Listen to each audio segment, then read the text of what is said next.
नमस्कार, आपण पाहत आहात सह्याद्री लाईव्ह। प्रशासनाच्या अक्षम्य दुर्लक्षामुळे मृत्यूचा सापळा बनलेल्या चाकण एमआयडीसीतील रस्त्यांवरील खड्डे आणि चिखलामुळे दुचाकी घसरून रोज अपघात घडतोय।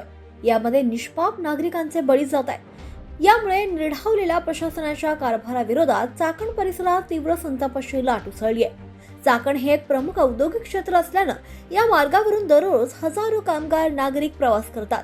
अवजड वाहने, मालवाहू ट्रकची वाहतूक सुद्धा मोठ्या प्रमाणात असते।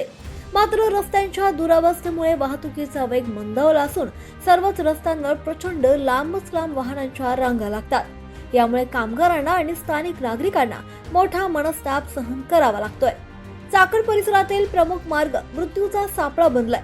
आठवड्याला 1-2 अपघाती मृत्यू तर होतच असतात। त्यामुळे कामावर गेलेला आपला माणूस सुखरूप घरी परतणार की नाही या भीतीने कुटुंबियांना ग्रासलाय।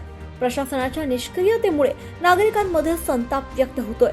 याबाबत कंपनी अधिकारी आणि स्थानिक नागरिक काय म्हणत आहेत पाहूया। नमस्कार, मी कुणाल कड, ट्रॅफिक मुक्त कृती समितीचा सदस्य। गेल्या वर्षी आपण जे आंदोलन केलं ट्रॅफिक समस्येसाठी, त्याच्या माध्यमातून आपल्या चाकणमध्ये अनेक कामं चालू झाली आणि त्या कामांच्या माध्यमातून पुणे नाशिक हायवे हा मोकळा झालेला आज आपण पाहत आहोत।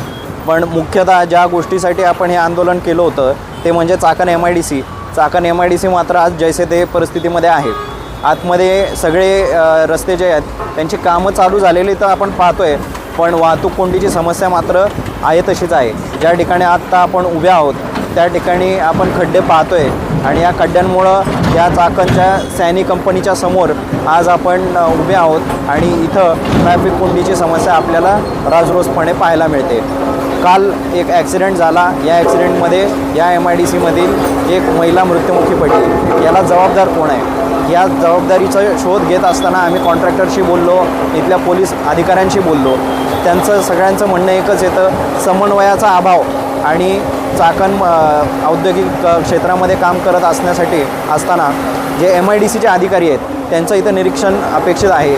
त्यांच्याबरोबर MSCBची जी लाईन इथं आडवी गेलेली आहे ती लवकर न निघाल्यामुळं कॉन्ट्रॅक्टरला काम करता आलेलं नाही आणि त्याच्यामुळं राहिलेल्या अर्धवट कामामुळं हा कालचा ॲक्सिडेंट झालेला आहे। मग आता ह्याच्यात दोषी धरायचं तरी कोणाला? कारण आपण सामान्य नागरिक म्हणून आपण प्रशासन म्हणले की एक व्यक्ती एक ऑथॉरिटी बघत असतो, मात्र इथं तसं नाही आहे। इथं प्रत्येक ऑथॉरिटी आपापल्या कामात बिझी आहे आणि आपापल्या पद्धतीने इथे लक्ष देत नाही आहेत आणि या सगळ्याच्या अडचण मात्र आम्हाला सहन करावी लागते। मी भवानी इंडस्ट्रीज लिमिटेडमध्ये सेफ्टी ऑफिसर म्हणून काम करतो। आत्ता आपलं बघतोय की चाकण एमआयडीसी हा ॲटोमोटिव्ह हब म्हणून ओळखला जातो, पण इथल्या रस्त्यांची अवस्था खूप वाईट आहे। कारण ट्रान्सपोर्ट जर व्यवस्थित नसेल तर कच्चा माल आणि कंपनीत काम करणारे जे एम्प्लॉईज आहेत ते वेळेमध्ये पोहोचू शकत नाहीत। त्यामुळे डेली अवरेज जाताना आणि येताना जाण्यासाठी 1.5 तास आणि येण्यासाठी 1.5 तास आणि 8 तासाची शिफ्ट असा एम्प्लॉईजचा 11 तासाचा वेळ जो आहे तो दररोज युटिलाइज होतो। त्यामुळं त्याचा इनडायरेक्टली उत्पादन प्रक्रियेवरती खूप परिणाम होतो। त्यामुळं एक विनंती आहे माझी की शासनाने याच्याकडे लक्ष घालावं आणि रोडची व्यवस्था, जे ट्रान्सपोर्टची व्यवस्था ही चांगल्या प्रकारे करावी, जेणेकरून अपघात टाळू शकतील आणि एम्प्लॉईजची सेफ्टी ही एन्श्योर केली जाऊ शकेल। नमस्कार, मी विजय काकर, बॉश या कंपनीमध्ये सुरक्षा विभागाचा प्रमुख म्हणून मी काम करतो। चाकण एमआयडीसीमध्ये येताना निश्चितच रोज प्रचंड समस्येला तोंड द्यावं लागते। म्हणजे विशेषतः टू व्हीलरवर येणारे एम्प्लॉईज आहेत त्यांना रस्त्यावर असलेल्या खड्डे, त्या बाजूला असणारे जे खडी, रेती, चिखल यांचा सामना करत वाट काढत हा कंपनीमध्ये पोहोचावं लागतं। परंतु या खड्ड्यांमुळे रोज ट्रॅफिक जाम होते आणि ट्रॅफिक जाम असल्या कारणाने कंपनीत पोहोचण्यासाठी कंपनीचे टू व्हीलर येणारे एम्प्लॉईज आणि बसेस या कंपनीमध्ये लेट पोहोचतात आणि त्या लेट पोहोचण्याने कंपनीच्या उत्पादन क्षमतेवर कधी 10%, कधी 15 ते 20% परिणाम होतो आणि तो तोटा कंपनीला सहन करावा लागतो।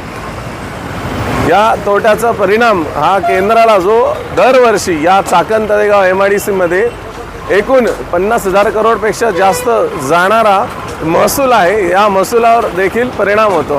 कामगारांच्या आरोग्यावर या खड्ड्यांचा सगळ्यात मोठा इम्पॅक्ट हा प्रचंड होत असतो आणि वाहनांचे नुकसान हे वारंवार मेंटेनन्स हा करावा लागतो. या नुकसानाला कोणीतरी अकाउंटेबिलिटी ही डिफाईन केली पाहिजे. किंवा आता कालच आपण या ठिकाणी बघितलं, एका महिला कर्मचारीचा दुर्दैवी अपघाताने मृत्यू झाला आहे. रस्त्याच्या पलीकडे असणारा चिखलामुळे त्यांची गाडी स्लिप झाली आणि पाठीमागून येणाऱ्या गाडीचा धक्का लागल्यामुळे त्यांचा दुर्दैवी जागीच अंत झाला.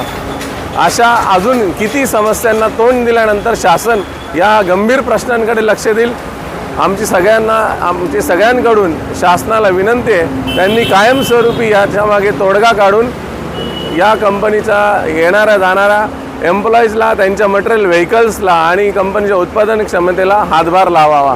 धन्यवाद.